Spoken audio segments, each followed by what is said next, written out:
የአላህ ሰላም በእናንተ ላይ ይሁን። ዛሬ ላይ ትንሽ ሰፋ የሚል ርዕስ ነው። ያው ጉንፋን ሳይዘኝ ባወራው አሪፍ ነበር። ወጣቶች ጋር የሚያስተዛዝበን ነገር ነው። ወጣቶች ውድድር ያደረጉት ዞሮ ራሳቸው የሚጎዳቸው ነገር ነው።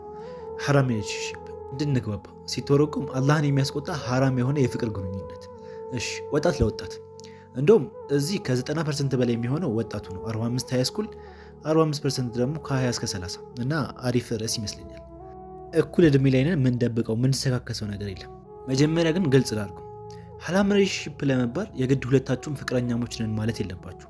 ሰዎች ከሚጠቀሙት ማስተባበያ መካከል አንዱ እንደ እህቴ ነው ማየት፣ ወንድሜ በለው፣ ክላስሜቴ ናት፣ የስራ ባልደረባ እንጂ ምንም የለን፣ ኢቭን ላገባት ነው ላገባው ስለሆነ እየተዋወቀን ነው የሚባለውን እና ሌሎችን ምክንያቶችን ብታቀርቡ ከሐራም ሪሌሽንሺፕ አትድኑ። ከየቱ እንደምጀምረው ግራ ገባኝ። ይሄን ነገር እንዴት አቮይድ እንደምናደርገው በኋላ ነግራችኋለሁ። አሁን ግን ምን ያህል ከባድ እንደሆነ ብቻ ልንገራችሁ። ውሃ እያሳሳቀ ይወስዳል የሚባል ነገር አለ አይደል? እንደወሰደ የምታውቀው ደግሞ ከረፈደ በኋላ ነው። የትም ማግኛት የትም እንደ እህትም ያት እንደ ወንድምም ይው ማውራታችሁ አይቀርም፣ በአካል የሚሆን በሜሴጅ። እንደ ቀልድ ዓመት 2 ዓመት ልታወሩ ትችላላችሁ። ባወራችሁ ቁጥር መላመድ የሚባል ነገር ይመጣል። በመላመድ ብቻ ከተቋረጠ አሪፍ ነገር ነው። ከዛ በላይ የሚያስከፋው ፍቅር የሚባል ነገር አለ። ችግሩ መቼ መሰላችሁ የሚመጣው?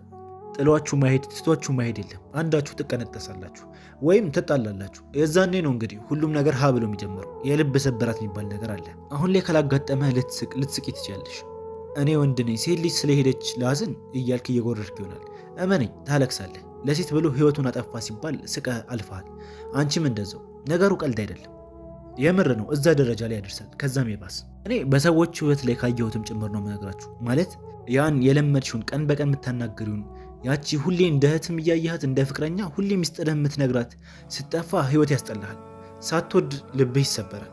ሰው አልሐምንም ሰዎች ሁሉ አንድ ናቸው ወደሚሉ ሀሳቦች ትሄዳለህ። አንዳንዴ ሳትፈልግ ወይ ገፊ ወይ ጸሐፊ ትሆናለህ።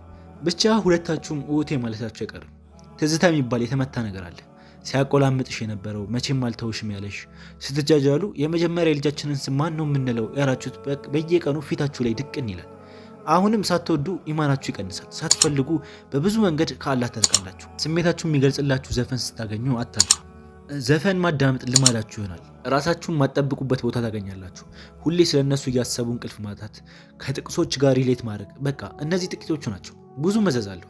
አሁን እዚህ ነገር ካለሽ ማለትም ሐራም ሪሌሽንሺፕ ውስጥ ያልኩት ነገር ሁሉ እንደሚደርስብህ አስረግጬ ስነግርሽ በታላቅ ሐዘን ነው። ምክንያቱም አጀማመሩ አላህን ማያስደስት መቼም ማጨራረሱ አንተን ያስደስተ። በእሱ እርግጠኛ ሁን። እሽ እንዴት እንውጣ ወደሚለው እመጣለሁ።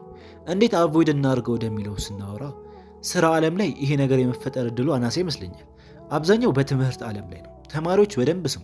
ዩኒቨርሲቲም ሃይስኩል በአጭሩ ወርዝ አያረግም ማለት መጨረሻ ለዚህ ነበር አላህን ያመስኩ ያስብልሃል።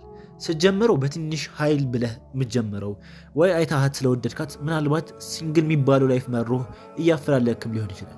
ወላሂ ነው ምልህ ሲንግል መሆን በስንት ጣሙ። አሁን ላይ ትልቁ ችግር እንደ ማህበረሰብም የምንሰጠው ግምት ነው። ቺክ የሌለው ቦይፍሬንድ የሌላት ኋላ ቀር ናት፣ ወይ ስለማታመር ነው ወይ እሱ ፈሪ ስለሆነ ነው ሴት ይፈራል እያሉ ብዙ ሚዛን የማይደፉ ምክንያቶች እየደረደሩ ሊያሸማቀቁ ይሞክራሉ። ኒውትራል ሆነ ስታስበው የምር ኋላ ቀር የትኛው ነው? ያላንቺ ህይወቴ ባዶ ነው የሚለው ወይስ አላህን ፈርቶ ከዚህ ነገር የራቀው ነው? እስኪ መልሱን ለራስህ። ይሄን ነገር አቮይድ ስታረግ ሙሉ በሙሉ አድርገው። ትንሽ መንገድ አትክፈትለት። ስም ሊሰጡ ይችላሉ።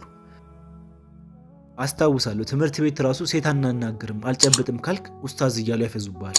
አክቹዋሊ ስኩል ላይፍ ላይ የኡስታዝ ጀማ ናቸው እንደመባል ደስ የሚል ነገር የለም። ብቻ ሳጠቃልለው ይህን ነገር በትንሹም ቢሆን አትቅረበው። ብዙ የሚያስወራ ርዕስ ነው። ምናልባት በህይወትህ መቼም አላረገውም የምትለውን ዝሙት ላይ ሊያስወድቀህ የሚችል ነው። ወላ ተቅረቡ የተባለውም ለዛ ነው። ሰፊ ስለሆነ አጠር ላድርገው ብዬ ነው። እንዴት እንውጣ ወደሚለው ስመጣ ተማሪዎች ሁለታችሁም ቀጥ ብላችሁ ብታቆሙት ይሻላችኋል። ይህ ትልቅ ሆነን እንጋባለን ምናምን የህፃን ዕቃቃት ታርጉት። እናንተም እንደማይሆን ታውቃላችሁ።